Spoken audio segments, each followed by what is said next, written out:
Instead of discrediting the Asia-Pacific Economic Cooperation, or APEC, former Australian Prime Minister Kevin Rudd urged countries to push aside geopolitics and grasp the benefits of open trade and investment.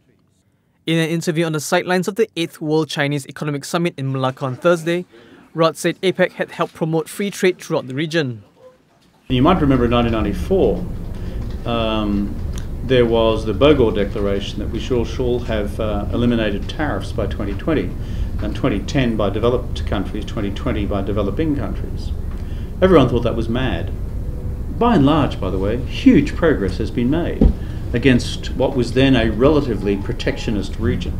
Whereas a region we have lacked is having the evolution of common security arrangements, whereby we could share responsibility for common security challenges, whether it's through people smuggling, whether it's through natural disasters and how they're best managed, or whether it's through other challenges that we might face as well. On the possibility of the collapse of the Trans-Pacific Partnership Agreement and Malaysia pushing for the Regional Comprehensive Economic Partnership, Rudd said he's more concerned about the bigger picture. Whether it's RCEP or FTAP or TPP revised, that doesn't concern me so much. What concerns me is the key measures, which is, are all the major economies of the wider region involved?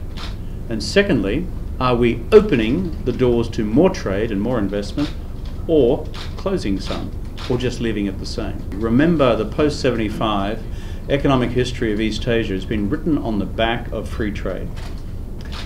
And if we start to close that down in response to protectionist measures and pressures elsewhere in the world, we begin to close down our own economies as well.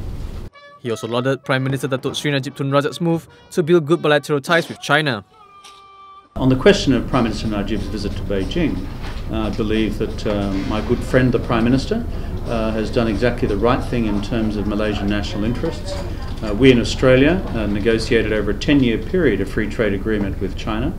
It was one of the hardest, toughest, most difficult negotiations we ever undertook. Australians can be as difficult as the Chinese when it comes to negotiating a mutually acceptable free trade agreement. But it's done, and China, as it is with Malaysia, is Australia's largest economic partner. So I think this is a good step as far as Malaysia is concerned. At the summit, Rudd received the Patron Special Benevolence Award conferred by the Cheng Ho Multicultural Education Trust for his significant contribution to Asia and China.